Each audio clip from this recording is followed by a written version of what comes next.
2012. Bombay, 1º de janeiro de 1978. A pista 27 do Aeroporto Internacional de Santa Cruz está iluminada como sempre. As luzes de balizamento se estendem pelo asfalto como uma fileira de estrelas caídas, guiando as aeronaves para o céu. O vento vem de 240 graus, apenas 6 nós, quase uma brisa. Visibilidade de 6 quilômetros. Sem nuvens. Temperatura amena de janeiro. Os instrumentos meteorológicos não poderiam mostrar uma noite mais perfeita para voar. Do lado de fora da cabine, os passageiros já estão acomodados. As luzes do teto da cabine estão ligadas. As comissárias de bordo finalizam as verificações de segurança. Alguém pede uma manta. Alguém ajusta o banco. Uma criança olha pela janela para as luzes da pista. Um executivo abre uma pasta de documentos. Um casal de meia-idade se ajeita nas poltronas, ombro com ombro, confortáveis numa rotina que já fizeram várias vezes antes. É ano novo. A maioria das pessoas a bordo está de bom humor. As festividades de ontem à noite ainda estão frescas na memória. Os fogos, as celebrações, a virada. Talvez alguns ainda estejam com o eco das músicas na cabeça. Talvez alguns estejam um pouco cansados das comemorações.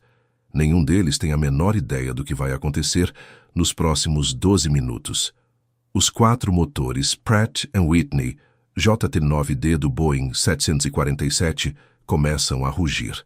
A potência aumenta gradualmente até o valor de decolagem. O avião começa a se mover pela pista, lento no início, depois mais rápido, cada vez mais rápido. 80 nós, 100 nós, 120 nós. Vemos a velocidade após a qual não é mais possível abortar a decolagem. O avião pertence ao céu agora. Não há retorno. O asfalto continua passando embaixo das rodas em velocidade crescente. Rotate. O capitão Madan Lal Kukar puxa suavemente o manche. Uma pressão precisa, calculada. Produto de 18.000 horas de experiência acumulada. O nariz do Emperor Ashoka sobe com elegância. Aquelas asas enormes, 60 metros de envergadura, mordem o ar com autoridade. As rodas deixam a pista 27 pela última vez. O palácio voador está no ar. O controle de tráfego autoriza a subida para 8.000 pés. A decolagem é, por todos os parâmetros, impecável. Suave, controlada, absolutamente dentro do que o manual prescreve. O Emperor Ashoka sobe cruzando 1.500 pés enquanto passa sobre a linha de costa de Bombay. A cidade vai ficando para trás.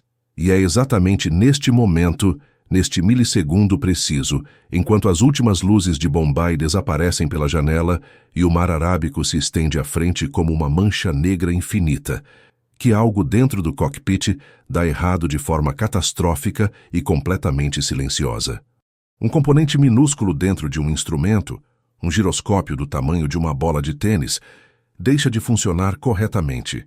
Não há alarme, não há aviso, não há luz vermelha piscando no painel. O instrumento simplesmente para, congela, fica preso numa leitura que já não corresponde à realidade. O capitão olha para esse instrumento. O instrumento está mentindo para ele. Ele não sabe disso. E em menos de 90 segundos, o Emperor Ashoka, com 213 pessoas a bordo, com uma tripulação experiente, com sistemas redundantes, com tudo funcionando exatamente como deveria funcionar, vai estar no fundo do mar Arábico. 90 segundos, meu amigo. Esse é o tempo total que existe entre um voo perfeito e uma catástrofe. 90 segundos. Menos tempo do que você leva para fazer uma xícara de café. Menos tempo do que um intervalo de propaganda. Menos tempo do que a maioria das pessoas passa, escolhendo uma música no celular. 90 segundos para 213 pessoas. Como é possível que um dos pilotos mais experientes do mundo, um homem com mais de 18.000 horas de voo, que dedicou décadas da sua vida à aviação, que conhecia cada parafuso daquele avião, leve uma aeronave perfeitamente funcional direto para o oceano? Como um único instrumento travado, uma peça mecânica do tamanho de uma bola de tênis, pode destruir 213 vidas em menos de 2 minutos? Porque o copiloto, que via a verdade no seu próprio instrumento, que sabia exatamente o que estava acontecendo, que tinha todos os recursos técnicos e humanos para intervir, Ficou paralisado enquanto o avião mergulhava. Por que o engenheiro de voo, que tinha a visão completa da situação e gritou um aviso, não conseguiu articular as palavras certas no momento certo? E sabe o que é mais perturbador de tudo? Essa mesma falha, esse mesmo giroscópio que trava, esse mesmo instrumento que mente em silêncio, havia acontecido antes, e ia acontecer de novo, décadas depois, com outra companhia, com outra tripulação, num outro país, com o mesmo resultado. Esta é mais uma história sobre sinais de alerta ignorados, sobre sistemas que falharam em cascata, sobre seres humanos aprisionados entre o que o corpo sente e o que os instrumentos mostram, sobre uma cultura dentro dos cockpits que durante décadas matou pessoas que poderiam ter sido salvas com 3 palavras simples, sobre o peso invisível e devastador da hierarquia quando ela é mais forte do que o instinto de sobrevivência. Esta é a história do voo 855 da Air India.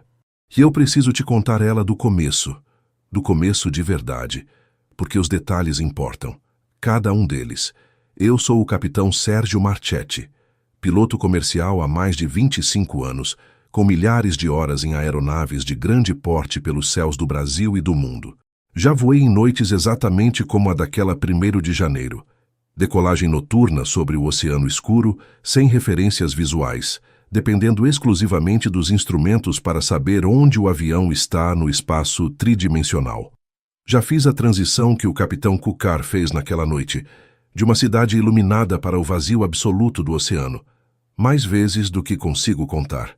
É uma transição que você nunca deixa de notar, por mais experiente que seja. Há um momento específico, uma fração de segundo, em que as luzes da cidade desaparecem e, de repente, não há mais nada lá fora. Só escuridão. E você precisa, naquele exato momento, tomar uma decisão ativa de confiar nos seus instrumentos em vez de confiar nos seus sentidos. A maioria das vezes, essa decisão é fácil. Os instrumentos estão funcionando. A realidade que eles mostram corresponde ao que você sente. Tudo é consistente. Mas e quando não é? O que aconteceu com o capitão Kukar naquela noite é um dos cenários mais aterrorizantes que existem na aviação. Não porque o piloto era incompetente. Ele era, por qualquer métrica objetiva, extraordinariamente competente. Não porque o avião tinha problemas, estava em perfeitas condições, mas porque o sistema ao redor dele falhou em camadas, e cada camada de falha alimentou a próxima, e o resultado foi uma cascata de eventos que levou menos de 2 minutos do começo ao fim. O que você vai assistir agora é a história completa do voo 855 da Air India, contada com a profundidade técnica, humana e histórica que essa tragédia merece. Seja bem-vindo a bordo. Para entender completamente o que aconteceu naquela noite, você precisa entender o contexto. E o contexto começa bem antes de 1978. Começa em 1932, com um homem chamado J.R.D. Tata. Jehangir Ratanji Dadabhai Tata, J.R.D. para os amigos e para a história, era um dos maiores industriais da Índia. Filho de pai indiano e mãe francesa. Nascido em Paris, educado na Europa, apaixonado por aviação desde jovem. Em 1929, Tata se tornou o primeiro indiano a obter uma licença de piloto. Em 1932, ele fundou a Tata Airlines, que mais tarde se tornaria a Air India. JRD era não apenas o fundador da companhia, ele era um dos seus pilotos mais apaixonados. Voou pessoalmente nas rotas inaugurais. Tratou cada aeronave como um filho, cada rota como uma conquista pessoal. Quando a Air India foi nacionalizada pelo governo indiano em 1953, JRD permaneceu como chairman e continuou tratando a companhia com o mesmo cuidado e orgulho de quem a havia criado do zero. Para ele, a Air India não era apenas uma empresa de transporte. Era uma embaixatriz da Índia no mundo. Era a prova de que a Índia, recém-independente, podia competir com as melhores do mundo. E em 1971, quando o primeiro Boeing 747 da Air India aterrissou em Bombay, JRD estava lá. Esse era o momento que definia tudo o que a companhia havia construído. O 747 era o maior avião comercial do mundo. Operá-lo colocava a Air India no mais seleto grupo de companhias aéreas do planeta. E a aeronave que chegou naquela tarde de 1971 se chamaria Emperor Ashoka, nomeada em homenagem a um dos maiores imperadores da história indiana, o Ashoka, que havia transformado a Índia num império e depois abraçado a não-violência e a sabedoria como princípios de governo. A escolha do nome não era acidental. Era uma declaração. Este avião representa o que a Índia é e o que a Índia pode ser. A Air India foi além em tudo o que fez com o Emperor Ashoka. O convés superior, aquele icônico Humped Deck que é uma das características mais reconhecíveis do 747, foi transformado num espaço que chamaram de Maharaja Lounge. Tapeçarias ricas bordadas à mão, bares com bebidas premium, cardápios que mudavam sazonalmente, inspirados na gastronomia de diferentes regiões da Índia, arte indiana nas paredes, iluminação cuidadosamente projetada para criar uma atmosfera de palácio em altitude de cruzeiro, e as janelas em arco que você vê hoje em todos os aviões da Air India. Aquele detalhe visual que tornou a frota da companhia imediatamente reconhecível em qualquer aeroporto do mundo, foi inaugurado no Emperor Ashoka. Era a assinatura visual de uma frota inteira e ela começou naquele avião.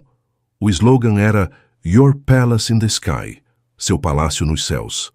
Não era exagero publicitário, era uma descrição razoavelmente precisa.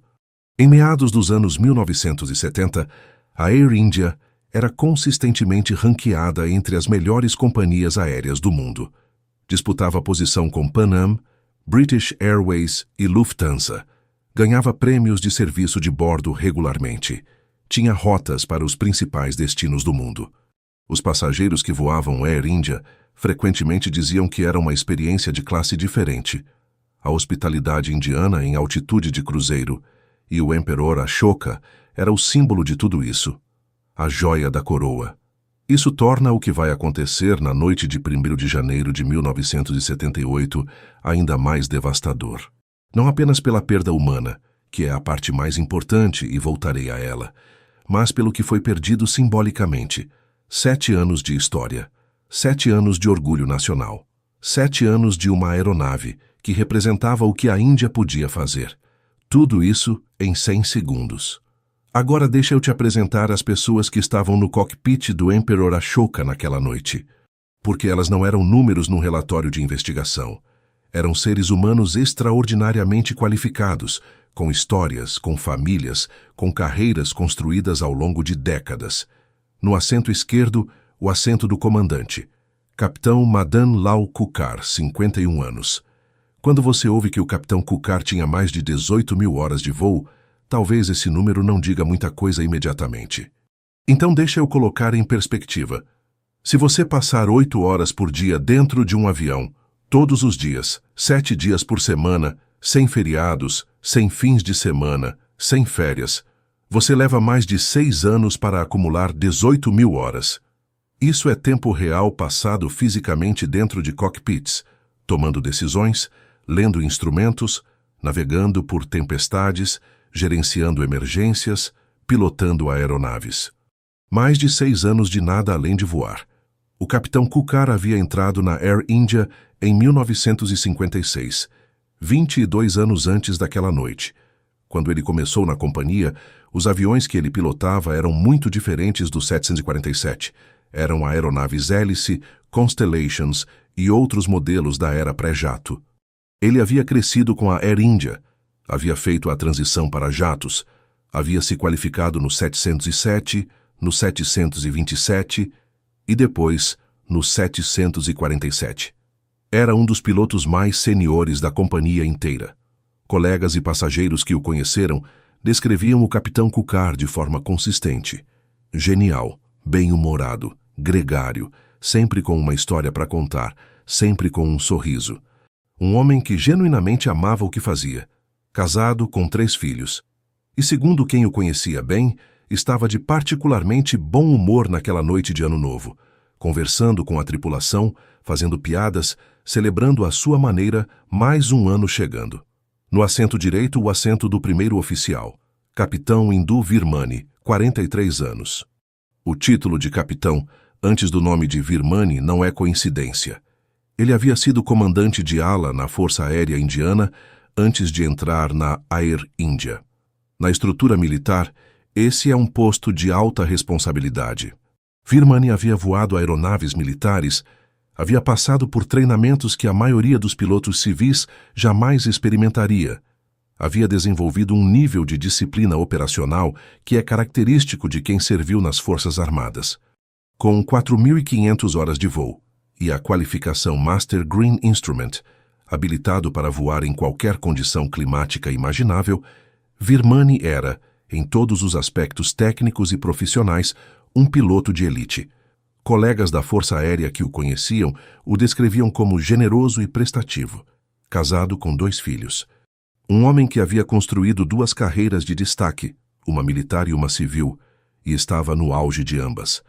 Atrás dos 2 pilotos, numa estação lateral voltada para o painel de sistemas da aeronave, engenheiro de voo Alfredo Faria, 53 anos.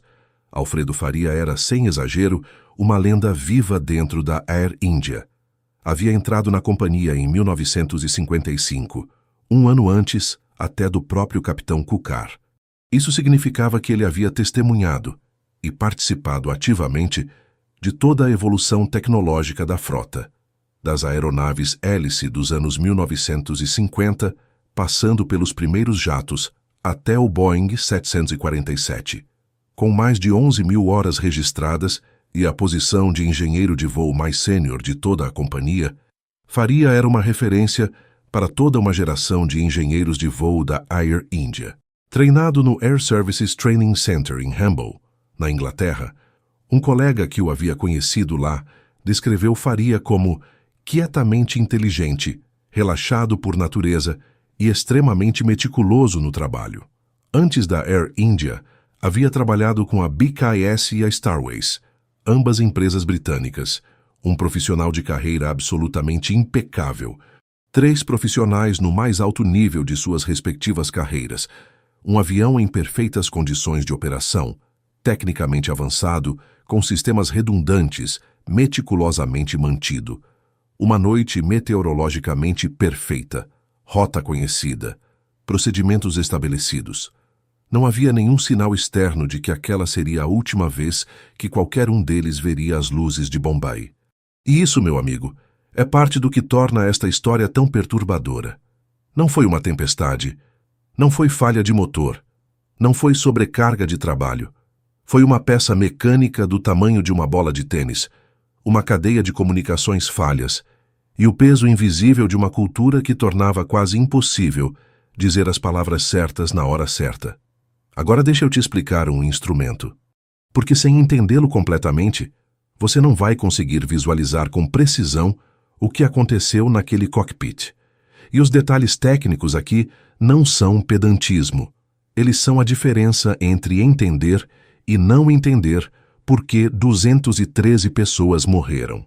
O instrumento se chama indicador de atitude, em inglês Attitude Indicator, às vezes chamado de Artificial Horizon, horizonte artificial.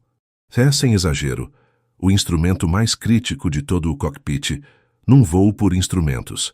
Se você pudesse salvar apenas um instrumento num cockpit, seria esse. A tela do indicador de atitude é dividida em 2 metades, azul em cima, representando o céu, e marrom embaixo, representando o solo. No centro há um pequeno símbolo em forma de avião. Quando você está voando perfeitamente nivelado, esse símbolo fica exatamente na linha entre o azul e o marrom, a linha do horizonte artificial. Quando o avião inclina para a direita, o símbolo inclina para a direita. Quando o nariz sobe, você vê mais azul, porque o avião está apontando para o céu. Quando o nariz desce, você vê mais marrom, porque o avião está apontando para o solo. É uma interface simples, elegante, intuitiva. Num único olhar, um piloto consegue saber exatamente o que o seu avião está fazendo no espaço tridimensional, mesmo com 0 visibilidade lá fora, mesmo numa noite sem lua sobre o oceano, mesmo dentro de uma nuvem espessa como algodão. O mecanismo que faz isso funcionar é um giroscópio, um disco que gira em altíssima velocidade, geralmente entre 15.000 e 25.000 rotações por minuto, movido por ar ou por eletricidade, dependendo do modelo. Um giroscópio em alta rotação tem uma propriedade física notável chamada rigidez giroscópica. Ele resiste ativamente a qualquer tentativa de mudar sua orientação no espaço. Pensa num peão girando no chão. Quanto mais rápido ele gira, mais difícil é derrubá-lo. Mais ele resiste às forças que tentam incliná-lo. O giroscópio do indicador de atitude funciona pelo mesmo princípio, mas em escala muito mais precisa e consistente. Enquanto o avião manobra, inclina, sobe, desce, vira, o giroscópio mantém sua orientação original em relação ao espaço. O instrumento mede a diferença entre a posição do giroscópio estável e a posição mutável do avião, e traduz essa diferença na leitura visual que o piloto vê na tela. É engenharia aplicada da melhor qualidade, um princípio físico fundamental transformado num instrumento que salva vidas todo dia. Agora, a fraqueza. Quando o giroscópio falha, quando trava, quando perde velocidade de rotação, quando algum componente mecânico cede, o instrumento não tem como saber disso de forma autônoma na maioria dos modelos da era. Ele simplesmente para de atualizar. A leitura congela no último valor que o giroscópio registrou antes de falhar, e continua mostrando aquela leitura congelada enquanto o avião faz o que quiser lá fora. No 747 da Air India, naquela noite, havia 3 indicadores de atitude, um no painel do capitão, um no painel do copiloto e um instrumento de backup no console central entre os 2 assentos. 3 instrumentos independentes, cada um com seu próprio giroscópio, cada um uma linha de vida independente. Naquela noite, 2 deles diriam a verdade. Um deles mentiria, e não haveria nenhuma forma externa de saber qual era qual, exceto comparando as 3 leituras entre si.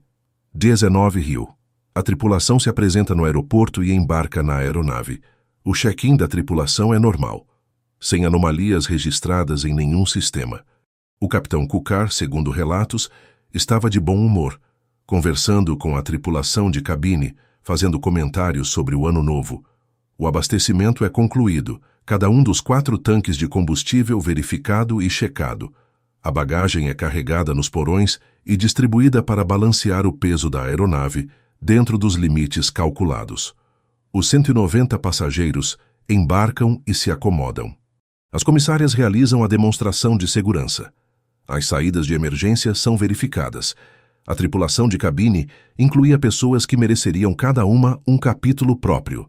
Mayur Avalur, de 39 anos, que havia entrado na Air India em 1960 e se tornado comissário-chefe. Vivek Ajinkya, de 30 anos, entusiasmado e cheio de energia, segundo colegas. Kali Kotwal, de 37 anos, descrito como vivo e sempre alegre. Adil Dubash, de 31 anos, um dos poucos comissários a ter tirado nota máxima no seu exame de qualificação. Ayesha Madar, de 25 anos, formada em serviço social pela Universidade Xavier de Bombay. Adar Majitia, de 26 anos, filha de um oficial do exército fluente em alemão. Kamal Manek, de 22 anos, que havia trabalhado para a Lufthansa antes de entrar na Air India. Ranjana Lal, de 24 anos, filha de um conselheiro diplomático. Dilshad Mehta, de 22 anos, formada em comércio, apaixonada por yoga. E Beena Dabi, de 20 anos, a mais jovem de todas. Uma jovem descrita pelos colegas como tímida, mas particularmente dedicada e trabalhadora. Havia entrado na Air India em abril de 1977, menos de um ano antes. O Emperor Ashoka seria um dos seus primeiros voos em rotas internacionais. 20 anos, 20 Rio. As portas da cabine se fecham. A comunicação com a torre confirma a autorização para pushback. 20:05. O Emperor Ashoka recua da posição de estacionamento, assistido pelos tratores de solo. Os 4 motores Pratt & Whitney JT9D são acionados na sequência de procedimento padrão. Motor 4, motor 3, motor 2, motor 1. Cada um deles produzindo 46.500 libras de empuxo máximo. A aeronave começa a taxiar em direção à pista 27. A comunicação com a torre é calma, rotineira, profissional. Exatamente o que você espera ouvir num voo de linha regular numa noite tranquila de Ano Novo. Índia 855, alinhe e aguarde, pista 27. Alinhando e aguardando, pista 27. Air India 855. O Emperor Ashoka se posiciona na cabeceira da pista 27. Os motores em idle, ronronando com aquela voz grave e constante que qualquer pessoa que já viajou de avião conhece. Os pilotos completam a checklist final de decolagem com a precisão metronômica que vem de milhares de repetições. Flaps na posição correta, trimmers ajustados, sistemas verificados, instrumentos cruzados. O capitão Kukar olha para o indicador de atitude. O símbolo do avião está exatamente na linha do horizonte. O instrumento confirma o que ele sente. O avião está nivelado na pista. Tudo normal. 2012, a voz do controlador. Air India 855, vento 240 graus a 6 nós. Pista 27, autorizado para decolar. Autorizado para decolar, pista 27, Air India 855. O capitão Kukar avança gradualmente às 4 manetes de potência. Os JT-9D rugem com os seus 186 mil libras de empuxo combinados. O Emperor Ashoka, pesando mais de 300 toneladas completamente carregado, começa a se mover. Lentamente no início, depois com crescente ímpeto. O copiloto Virmani monitora a velocidade e chama os valores críticos. 80 nós. Velocidade de referência inicial. Tudo nos parâmetros. V1. O ponto de não retorno. Se algo der errado agora, a decisão é continuar a decolagem. Não há mais pista suficiente para parar. Rotate. A velocidade em que o nariz deve ser levantado. O capitão Kukar puxa o manche. Uma pressão precisa, calculada, produto de 18.000 horas. O nariz do Emperor Ashoka se eleva. As rodas principais deixam o asfalto da pista 27. O avião mais famoso da frota da Air India está no ar pela última vez. A decolagem é impecável, textbook perfeita. Exatamente o que você esperaria de um comandante com aquele nível de experiência. O controle de tráfego autoriza a subida para 8.000 pés. O Emperor Ashoka sobe suavemente, cruzando 1.500 pés enquanto passa sobre a linha de costa de Bombay. Abaixo e atrás, a cidade. As luzes de Bombay, milhões delas, a metrópole mais habitada da Índia em toda a sua glória noturna, fervendo ainda com as comemorações de Ano Novo, vão diminuindo e se afastando. À frente, nada. O mar Arábico à noite, sem lua, sem horizonte visível, sem absolutamente nenhuma referência. Uma mancha negra e infinita que começa onde terminam as últimas luzes da costa e se estende até onde a vista não alcança. Esta é a transição. Este é o momento que mencionei antes. E acontece com uma velocidade que, se você nunca experimentou, é difícil de imaginar. Não é gradual, é quase instantânea. A cidade some, a escuridão assume. E de repente o único mundo que existe são os painéis de instrumentos iluminados à frente. Para pilotos experientes, a transição é rotina. Você está treinado para isso. Você sabe que vai acontecer. Seus olhos já estão se movendo da janela para os instrumentos antes mesmo da última luz da cidade desaparecer.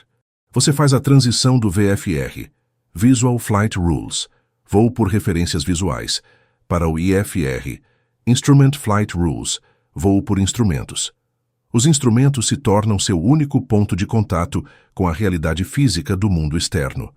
E a regra fundamental, a regra que é repetida em cada treinamento, em cada manual, em cada academia de pilotos em todo o mundo, se torna absolutamente absoluta neste momento. Confie nos seus instrumentos. Não confie no que o seu corpo sente. Confie nos instrumentos. O procedimento padrão de saída da pista 27 em Bombay exige que, após decolar sobre o oceano, a aeronave faça uma curva à direita para se alinhar com a rota. O capitão Kukar move o manche suavemente para a direita. O Emperor Ashoka começa a inclinar. O capitão olha para o seu indicador de atitude. O instrumento confirma. Inclinação à direita. 5 graus, 10 graus, 15 graus. Uma curva suave e controlada. O indicador de direção avança. 275 graus, 285 graus. O avião se aproxima do rumo para Dubai. 290 graus, 295 graus, 300 graus. Chegaram ao rumo. É hora de nivelar. O capitão Kukar move o manche levemente para a esquerda, a correção padrão para retornar ao voo nivelado depois de uma curva. Uma manobra que ele havia feito literalmente milhares de vezes na sua carreira, tão automática quanto apertar um botão. Ele olha para o indicador de atitude, esperando ver o símbolo retornar à linha do horizonte artificial. O instrumento não se move. O símbolo continua mostrando 15 graus de inclinação à direita, exatamente onde estava antes. O capitão Kukar franze o senho. Aplica um pouco mais de pressão no manche para a esquerda. O instrumento não se move. Mais pressão. O manche mais para a esquerda. Nada. Lá fora, escuridão total. Nenhuma referência visual. Nenhum horizonte. Nenhuma luz. Nenhum ponto fixo no espaço para confirmar ou desmentir o que qualquer instrumento está dizendo. E aqui começa a desorientação espacial. Deixa eu explicar isso com precisão, porque é crucial para entender o que está acontecendo dentro da cabeça do capitão Kukar neste momento. O sistema vestibular humano, os mecanismos do ouvido interno que nos dão a sensação de equilíbrio e orientação, foi desenvolvido ao longo de milhões de anos de evolução, num ambiente com certas constantes. Gravidade sempre apontando para baixo, horizonte visual sempre disponível. Movimentos geralmente lentos e previsíveis. Esse sistema é extraordinariamente preciso e confiável nesse ambiente para o qual foi projetado. Mas coloque esse mesmo sistema humano num avião, fazendo curvas suaves a 3.000 pés de altitude numa noite sem lua, e ele começa a falhar de formas muito específicas e muito perigosas. Curvas graduais e suaves, abaixo de certos limiares de aceleração angular, não são detectadas pelo sistema vestibular. O seu corpo literalmente não sente que está virando. A força centrífuga numa curva suave é interpretada pelo cérebro como gravidade normal. Você se sente completamente nivelado enquanto o avião está inclinado. A única solução é ignorar completamente o que o corpo sente e confiar nos instrumentos. É isso que o capitão Kukar está tentando fazer. Ele está aplicando a regra fundamental. Está confiando no instrumento. O problema que vai matar 213 pessoas é que o instrumento em que ele está confiando está travado num valor que não corresponde mais à realidade.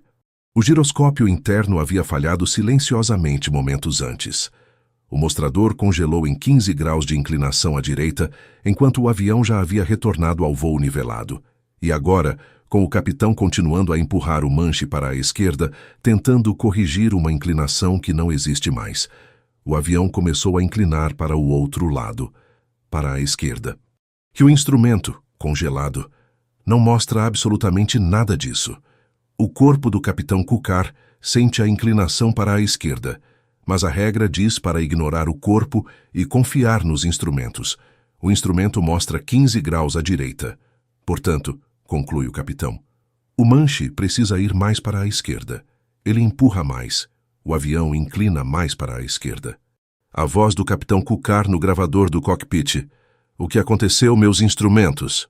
Neste exato momento, o primeiro oficial Indu Virmani olha para o indicador de atitude do capitão. Vê o mostrador congelado em 15 graus à direita. Depois, olha para o seu próprio indicador.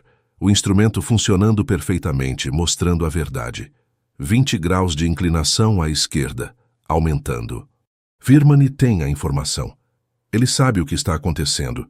Está vendo com os seus próprios olhos no seu próprio instrumento calibrado e funcionando que o avião está inclinando perigosamente para a esquerda, que o indicador do capitão está com defeito, que a situação está se deteriorando em tempo real. Neste momento, há uma frase na aviação que resolve tudo. Uma frase curta, padronizada, universalmente reconhecida, que existe precisamente para situações de emergência em que um piloto precisa assumir o controle. Eu assumo os controles. 3 palavras. Ou, alternativamente, capitão, seu instrumento falhou. Estamos inclinando à esquerda. 11 palavras. Claras, específicas, sem ambiguidade. Qualquer uma dessas opções ditas naquele momento teria dado ao capitão Kukar a informação de que precisava para corrigir a situação, ou teria transferido os controles para Virmani, que tinha instrumentos funcionando e poderia recuperar o avião imediatamente. O que Virmani disse foi: "O meu também tombou. Parece normal." Pausa. Pega essa frase e analisa palavra por palavra. "O meu também tombou." Sugere que o instrumento de Virmani também falhou, confirmando a percepção do capitão de que há um problema generalizado com os instrumentos. "Parece normal." Contradiz imediatamente o que acabou de dizer, sugerindo que, afinal de contas, o instrumento está funcionando bem.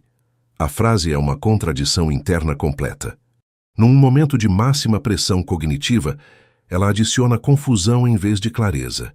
Ela não especifica qual instrumento está funcionando e qual não está. Ela não diz ao capitão o que está acontecendo de verdade. Por que Virmani disse isso?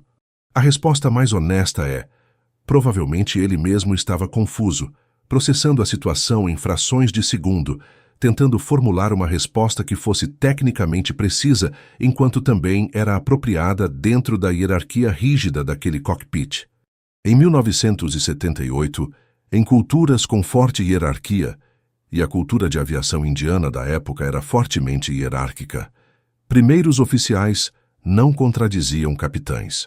Você não dizia: "Capitão, você está errado." Você não tomava os controles sem permissão explícita. A autoridade do comandante era quase absoluta. Essa cultura não era exclusiva da Air India ou da aviação indiana. Era global. Era o padrão da indústria. E havia matado pessoas antes daquele 1º de janeiro e continuaria matando depois. O capitão Kukar ouviu aquilo que o cérebro humano em situação de alta pressão tem uma tendência devastadora de fazer. Ouviu a confirmação do que já acreditava. "Meu copiloto também está confuso com os instrumentos, portanto há de fato um problema com eles. O instrumento mostra 15 graus à direita. Preciso corrigir para a esquerda." Ele empurrou o manche mais para a esquerda. Enquanto isso, na sua estação lateral, o engenheiro de voo Alfredo Faria observava tudo isso acontecer em tempo real. Da sua posição única, voltado para o lado capaz de ver os 2 painéis dos pilotos e o console central, ele tinha uma visão que nenhum dos 2 pilotos tinha individualmente. Ele via o indicador do capitão travado em 15 graus à direita. Ele via o indicador do copiloto funcionando perfeitamente, mostrando agora 25, 30 graus de inclinação à esquerda. Ele via o instrumento de backup no console central, também funcionando corretamente, também mostrando 30 graus à esquerda e aumentando. A matemática era cristalina. 2 instrumentos mostravam uma inclinação perigosa à esquerda. Um instrumento mostrava 15 graus à direita e estava congelado. O capitão estava seguindo o instrumento congelado. A inclinação aumentava a cada segundo. A urgência na voz de Faria: "Não siga aquele, não siga aquele." Mas qual? 10 segundos antes, Virmani havia dito que seu instrumento havia tombado, mas parecia normal. Agora Faria gritava: "Não siga aquele", sem especificar a qual instrumento estava se referindo.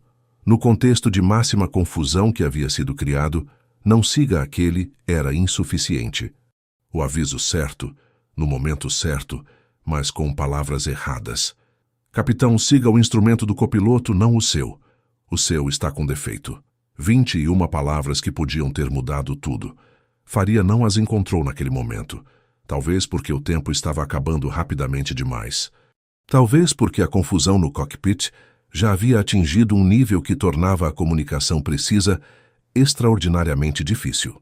O capitão Kukar, já em estado de máxima sobrecarga cognitiva, com avisos contraditórios de 2 membros da tripulação, com um instrumento em que havia confiado durante 18.000 horas, mostrando uma leitura e sem referências visuais externas, não tinha mais base para tomar uma decisão correta.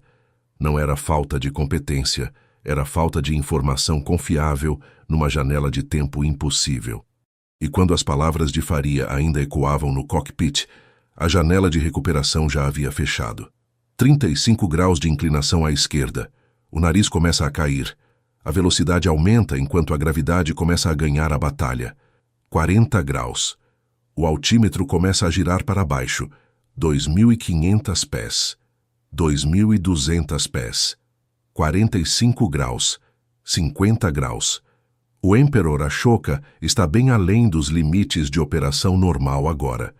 Um 747 em voo de linha opera com inclinações máximas de cerca de 30 graus. A 50 graus, a situação é de emergência grave. As forças aerodinâmicas que mantêm o avião no ar estão sendo comprometidas pela geometria da inclinação.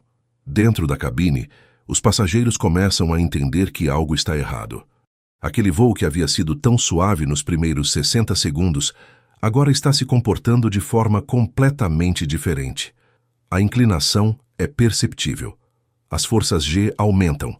Aqueles que não tinham o cinto devidamente apertado começam a ser pressionados contra os apoios laterais. Objetos que estavam nas mesinhas caem. Copos derramam. Uma criança chora. E então a inclinação se torna impossível de ignorar. 55 graus, 60 graus. O nariz cai mais, 10 graus abaixo do horizonte, 20 graus. A velocidade do ar aumenta com assustadora aceleração, enquanto o avião entra num mergulho cada vez mais íngreme. O altímetro gira. 1.800 pés, 1.500 pés, 1.200 pés. No cockpit, todos os sistemas de alerta do 747 disparam simultaneamente. O Altitude Alerter, que avisa quando o avião está descendo abaixo de altitude segura. O Overspeed Warning, que avisa quando a velocidade está excedendo os limites estruturais. O Stick Shaker, que avisa sobre o risco de perda de sustentação. O Ground Proximity Warning, que grita que o solo está perigosamente próximo. É uma cacofonia absoluta de alarmes, avisos sonoros, luzes piscando em vermelho por todo o painel. O próprio avião usando cada sistema que tem para gritar que está indo morrer. 70 graus de inclinação. O avião está quase deitado de lado. 80 graus, 90 graus, 100 graus. O Emperor Ashoka está além de 90 graus de inclinação. Está voando quase de cabeça para baixo, com o teto apontando para o oceano e o assoalho apontando para o céu. O nariz cai mais ainda. 35 graus abaixo do horizonte. A velocidade está aumentando dramaticamente enquanto o avião mergulha em direção ao oceano, num ângulo cada vez mais íngreme. Dentro da cabine, o que está acontecendo é indescritível. Os passageiros que não estão presos pelos cintos são projetados. As forças G intensas pressionam os corpos contra os assentos enquanto a aeronave mergulha. Os gritos preenchem o avião. As malas nos compartimentos superiores arrombam as travas. A escuridão lá fora é total. Não há como ver o oceano que se aproxima rapidamente.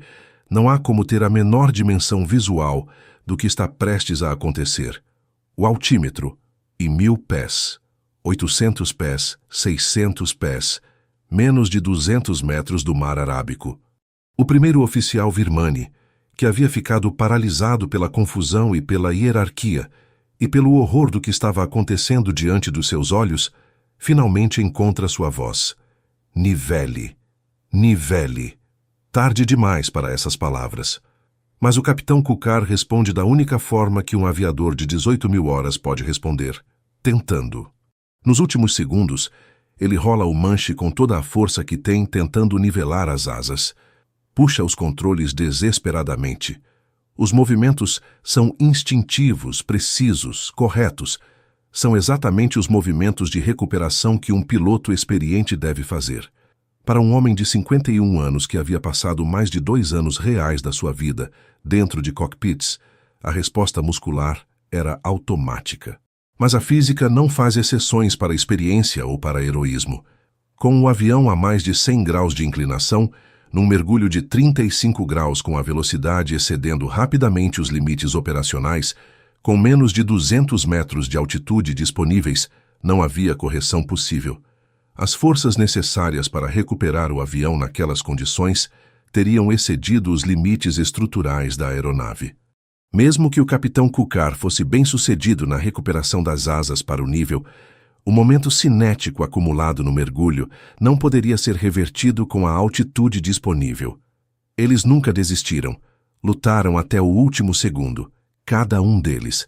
O capitão Kukar, que havia amado a aviação desde que entrou na Air India em 1956, lutou pelo Emperor Ashoka até o fim, 20 de 13. exatamente 100 segundos depois das rodas deixarem a pista 27. O Emperor Ashoka impacta o Mar Arábico a menos de 3 quilômetros da costa de Bandra. A velocidade no momento do impacto é muito superior aos limites estruturais da aeronave. A desintegração é instantânea e total. Todas as 213 pessoas a bordo morrem no instante do impacto. O Palácio Voador da Air India, inaugurado com fanfarra nacional em 1971, símbolo do orgulho indiano no mundo, a joia da coroa de uma das melhores companhias aéreas do planeta, afunda no Mar Arábico a 3 quilômetros da costa da cidade que havia sido o seu lar, em 100 segundos. As equipes de busca e resgate chegaram com uma velocidade notável. A proximidade da costa foi o único fator que trabalhou a favor das operações de resgate. Embarcações da Marinha Indiana, barcos de pesca locais transformados em navios de busca, mergulhadores, helicópteros. A área do impacto foi identificada e coberta em tempo relativamente curto. Não havia sobreviventes. Não havia como haver, dado o que havia acontecido nos últimos 100 metros antes do impacto.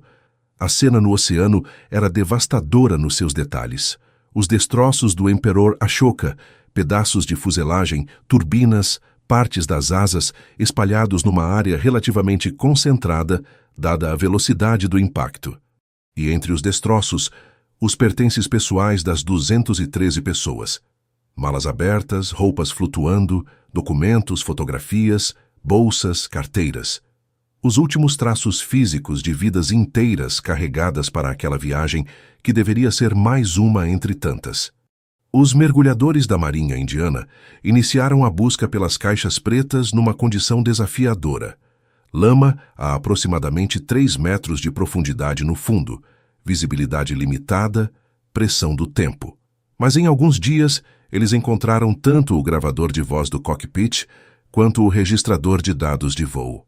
Esses dois dispositivos, projetados especificamente para sobreviver aos impactos mais violentos, continham os 100 segundos de áudio e dados que permitiriam reconstruir exatamente o que havia acontecido no cockpit do Emperor Ashoka. O impacto se propagou por toda a Índia, com a velocidade e o peso que apenas as tragédias verdadeiramente devastadoras têm. O presidente da República transmitiu suas condolências. O primeiro-ministro Morarji Desai expressou profundo pesar numa nota oficial onde escreveu: "Estou profundamente consternado ao saber do acidente aéreo da Air India, próximo a Bombay, no qual mais de 200 vidas foram perdidas, incluindo membros competentes da tripulação técnica." Para Desai, que havia construído sua vida política em torno do ideal de uma Índia modernizando-se e competindo com o mundo, a perda do Emperor Ashoka era uma ferida particular. O chairman J.R.D. Tata, o homem que havia fundado a companhia décadas antes, que havia voado pessoalmente nas primeiras rotas, que havia tratado cada aeronave como um filho, escreveu pessoalmente: "A notícia trágica da perda das 213 preciosas vidas no desastre que acometeu nosso Emperor Ashoka em 1º de janeiro de 1978 nos preencheu a todos com a mais profunda tristeza e angústia. Lamentamos em particular a perda dos membros dedicados e competentes da tripulação, que perderam suas vidas no cumprimento do dever." A Air India publicou uma edição especial do seu boletim interno chamada Magic Carpet in Memoriam, com fotografias de cada membro da tripulação e textos escritos por colegas que os conheciam pessoalmente. Não eram perfis corporativos. Eram despedidas humanas, escritas por pessoas que haviam perdido amigos e colegas. Em 213 casas espalhadas pela Índia e além, 213 ausências se instalaram para sempre. Cadeiras vazias em mesas de jantar, presentes de ano novo que nunca foram abertos, telefonemas que nunca chegaram, filhos que cresceram sem pais, pais que sobreviveram aos filhos, cônjuges que tiveram que reconstruir vidas inteiras a partir do zero. A investigação foi iniciada imediatamente pelas autoridades indianas, com os dados do gravador de voz do cockpit e do registrador de dados de voo, fornecendo uma reconstrução completa e detalhada dos 100 segundos do voo. Os investigadores indianos identificaram a falha do indicador de atitude do capitão como a causa primária do acidente. O mecanismo era claro. O giroscópio havia falhado silenciosamente, o mostrador havia congelado, o capitão havia interpretado o instrumento congelado como real, havia tomado ações corretivas baseadas num dado falso. A comunicação deficiente dentro do cockpit havia impedido que a situação fosse corrigida a tempo. Mas a Boeing, fabricante do avião, apresentou argumentos adicionais que tornaram a investigação consideravelmente mais complexa e, em alguns aspectos, mais perturbadora. A Boeing trouxe à tona um fato que havia sido documentado 3 anos antes. Em 1975, o capitão Madan Lal Kukar havia sido afastado das funções de voo por 6 meses. O motivo registrado: diabetes descontrolada e uso excessivo de álcool. A Boeing argumentou que um capitão com essas condições de saúde documentadas jamais deveria ter sido recolocado no assento esquerdo de um avião comercial, e que a combinação específica de medicamentos para diabetes e álcool poderia ter exacerbado, ou até mesmo precipitado, a desorientação espacial que se desenvolveu naquela noite. Os investigadores indianos rebateram que a falha do instrumento era causa suficiente por si só para produzir o acidente, independentemente de quaisquer condições pessoais do piloto. Argumentaram que o sistema de redundância de instrumentos, 3 indicadores de atitude independentes, deveria ter sido suficiente para que qualquer piloto identificasse a discrepância e corrigisse a situação, independentemente de seu estado físico. A verdade, como quase sempre nas investigações de acidentes mais complexos, provavelmente mora entre as 2 posições. E isso é o mais inquietante de tudo, porque significa que havia não uma, mas múltiplas camadas de falha que precisaram se alinhar simultaneamente para produzir aquele resultado. A primeira camada, a falha mecânica do giroscópio. Um componente que poderia falhar, falhou. Isso faz parte da realidade operacional de qualquer sistema mecânico complexo. Para isso existem as redundâncias, os outros 2 indicadores de atitude. A falha em si, isolada, não deveria ser fatal. O sistema estava projetado para sobreviver a ela. A segunda camada, a ausência de alerta explícito para a falha. Quando o giroscópio do indicador de atitude do capitão travou, nenhum alarme soou, nenhuma luz vermelha acendeu, nenhuma mensagem apareceu. O instrumento continuou apresentando dados completamente falsos, sem absolutamente nenhuma indicação de que havia falhado. Acredita nisso? Num avião com dezenas de sistemas de alerta para praticamente tudo, um instrumento poderia falhar silenciosamente e continuar exibindo informações como se fosse confiável. Essa era uma lacuna de design que existia em toda a família 747 da época e que levaria décadas para ser completamente endereçada. A terceira camada, a comunicação falha. O primeiro oficial Virmani tinha a verdade. Tinha o instrumento funcionando. Tinha treinamento e experiência suficientes para entender o que estava acontecendo. E não conseguiu transformar essa verdade em palavras que mudassem o curso dos eventos. O meu também tombou, parece normal. 7 palavras que custaram 213 vidas. A quarta camada, a cultura de cockpit autoritária. Em 1978, a ideia de que um primeiro oficial deveria assumir os controles sem permissão explícita do capitão deveria contradizer diretamente a percepção do comandante era psicologicamente inacessível em grande parte da aviação mundial, e especialmente em culturas com fortes tradições hierárquicas. Essa não era uma falha de Virmani como indivíduo, era uma falha sistêmica da indústria inteira. A quinta camada, o aviso tarde e sem especificidade de Faria. O engenheiro de voo tinha todos os dados necessários, tinha a visão mais completa da situação de qualquer pessoa no cockpit, mas o aviso chegou tarde e sem a precisão necessária para ser acionável no tempo que restava. E a sexta camada, a que me arrepia mais como aviador, meu amigo, é que essa não era a primeira vez que esse tipo de falha acontecia, e não seria a última. Sabe o que é verdadeiramente perturbador? A falha do giroscópio do indicador de atitude do Boeing 747 era uma vulnerabilidade conhecida. Havia acontecido em outras aeronaves.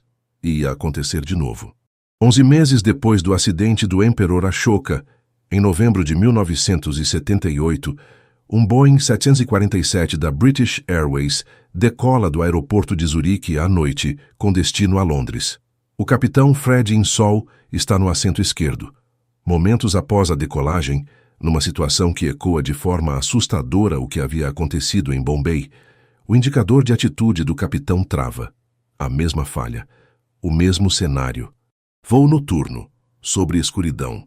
Instrumento principal do capitão apresentando leitura falsa.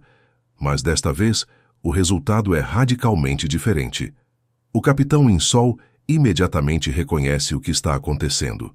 Sem hesitação, sem ambiguidade, sem os segundos perdidos em confusão que custaram tudo no voo AI-855, ele diz as palavras corretas e transfere os controles para o copiloto, cujo indicador está funcionando perfeitamente.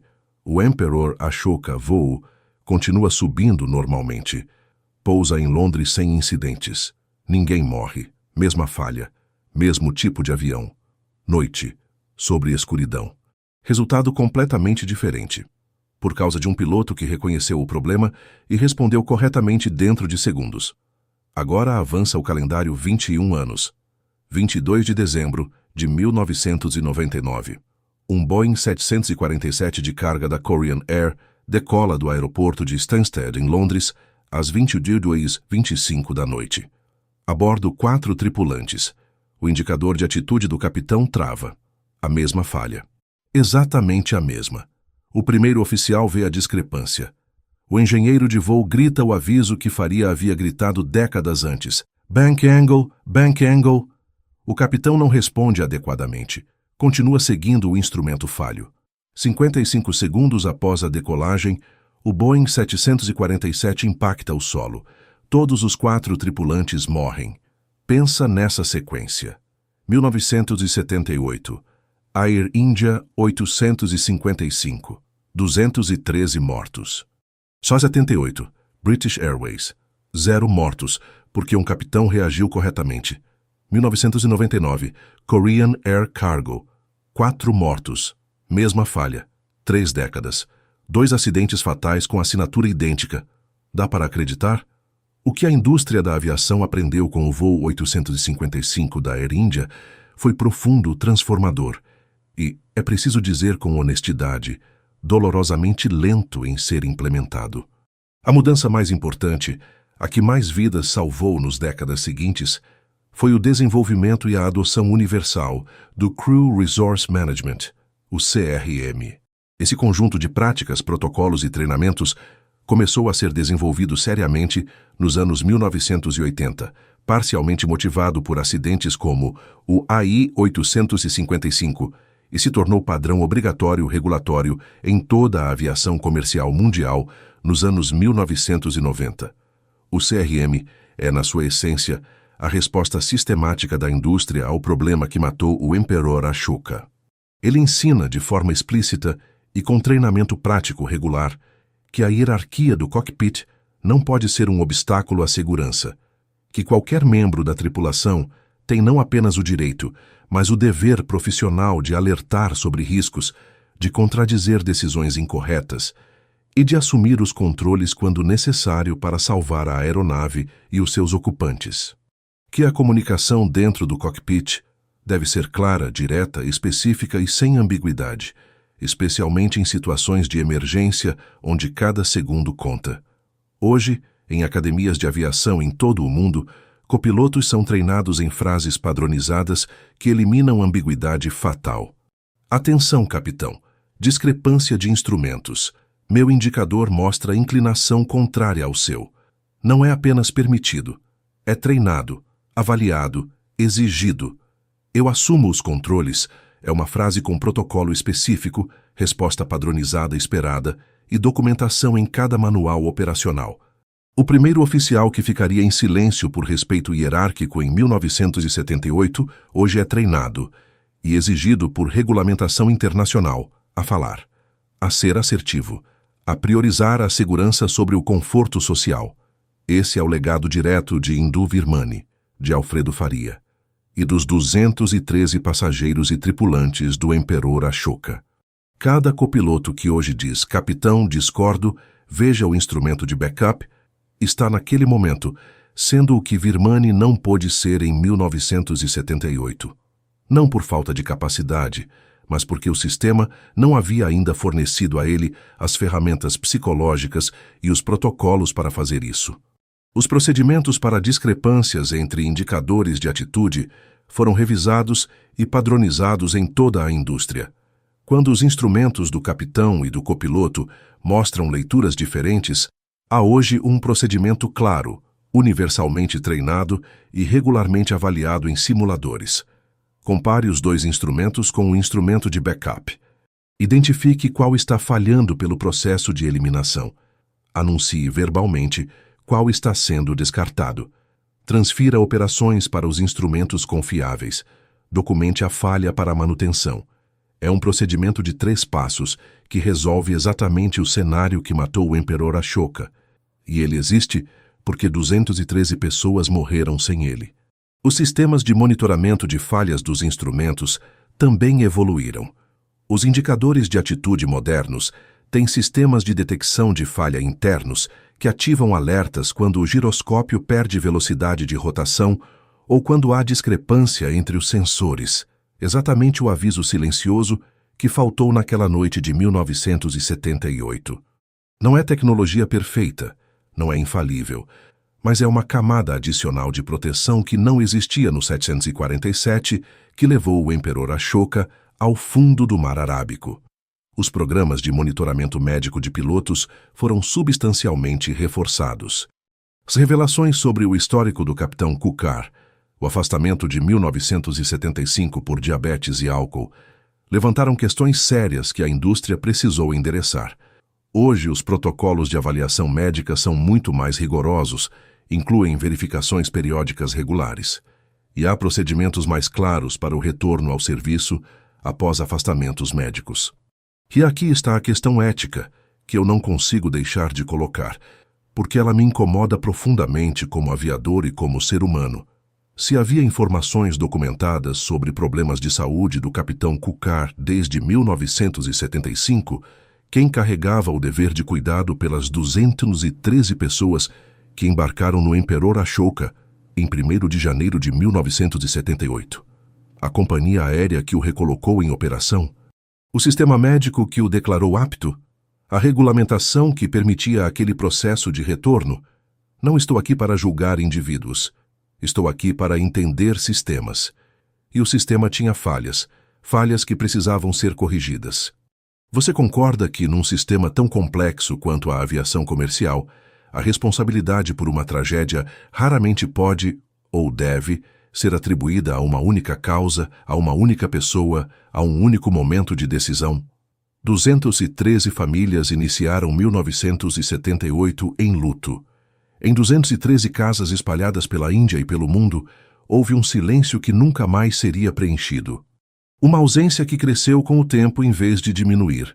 Quando leio o memorial Magic Carpet in Memoriam, que a Air India publicou após o acidente, com as fotografias e os perfis de cada membro da tripulação, escritos por colegas que os conheciam, não consigo ler números e estatísticas. Consigo ler apenas pessoas. Alfredo Faria, que entrou na Air India em 1955, aos 30 anos de idade, e havia construído quase um quarto de século de carreira impecável, que havia sido treinado em Humble, na Inglaterra, numa época em que esse era um feito extraordinário para um indiano, que era descrito como quietamente inteligente, relaxado, meticuloso. Indo Virmani, ex-comandante de ala da Força Aérea Indiana, com qualificação máxima de instrumentos, casado com 2 filhos. Um homem que havia servido ao seu país militar e civilmente, que havia construído 2 carreiras de excelência, que estava no auge da sua trajetória profissional.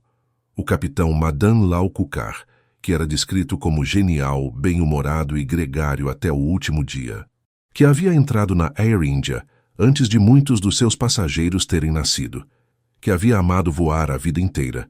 Benadabi, de 20 anos. 20 anos. A mais jovem da tripulação de cabine. Tímida, mas particularmente dedicada e trabalhadora. segundo seus colegas. Havia entrado na Air India em abril de 1977, menos de um ano antes daquela noite. Geraldine Shaw, de 24 anos, expoente da dança indiana clássica que havia quase seguido outro caminho, havia chegado até a pedir demissão em 1977 para se dedicar à dança, mas havia voltado atrás e retirado o pedido de demissão. Estava noiva, Madhu Nanda, de 25 anos, que havia deixado a Air India alguns meses antes para se casar, e havia voltado. Sua irmã Sashi havia também saído da Air India recentemente para se casar, e os 190 passageiros, cada um com uma história completa, executivos, trabalhadores, famílias, casais, pessoas viajando sós, pessoas indo para oportunidades no Golfo que a Índia ainda não oferecia, pessoas indo visitar famílias que não viam há meses, pessoas que haviam celebrado o Ano Novo na véspera sem ter a menor ideia de que seria o último. O Emperor Ashoka, que havia aterrissado em Bombay em 1971 como símbolo do orgulho nacional, que havia carregado líderes e famílias e sonhos por 7 anos de serviço em rotas pelo mundo, cujas janelas em arco se tornariam a assinatura visual de toda uma frota, descansava agora no fundo do mar Arábico. A Air India perdeu seu rei, escreveu um editorial da época. Era exato, e o luto era real. Eu voo há mais de 25 anos. Já completei milhares de decolagens. Já fiz a transição de cidade iluminada para oceano escuro mais vezes do que consigo contar. E penso nessas histórias. Não como fonte de medo. O medo não tem lugar num cockpit. E qualquer piloto que te diz o contrário não está te contando a verdade. Penso nelas como responsabilidade. Como consciência permanente de que a segurança não é um estado estático que você alcança e mantém automaticamente. É algo que você ativamente constrói, em cada checklist completado, em cada comunicação clara dentro do cockpit, em cada momento em que você diz as palavras certas em vez das palavras convenientes. Cada checklist que eu completo hoje existe porque alguém não o completou. Cada procedimento de discrepância de instrumentos, que eu treino regularmente em simulador, existe porque em algum cockpit, em algum voo, alguém não tinha esse procedimento disponível e pagou com a vida. Cada vez que um copiloto meu diz discordo, veja o backup, e eu ouço isso como dever profissional dele, não como afrontamento à minha autoridade. Isso existe porque Indu Virmani não tinha as ferramentas psicológicas e os protocolos para dizer o equivalente em 1978. A aviação aprende. A aviação sempre aprende. É talvez a indústria mais sistematicamente comprometida com o aprendizado, a partir dos seus erros que existe. Mas às vezes o preço desse aprendizado é devastador demais. E às vezes o aprendizado chega tarde demais para as 213 pessoas que deveriam estar em casa com as suas famílias comemorando o Ano Novo de 1978. Se você curtiu este episódio e quer entender mais sobre como o fator humano continua sendo o elo mais crítico da segurança aérea, mesmo no mundo da aviação moderna altamente automatizada, eu sugiro que você assista nosso episódio sobre o VU Air France 447. É uma história que aconteceu 3 décadas depois, num avião completamente diferente, sobre o Atlântico, com tecnologia que os pilotos de 1978 nem conseguiriam imaginar, e ainda assim, em certos aspectos fundamentais, os paralelos com o que aconteceu no Emperor Ashoka vão te deixar sem dormir. Aqui é o capitão Sérgio Marchetti. Obrigado por ter sido meu copiloto hoje. Te vejo no próximo voo.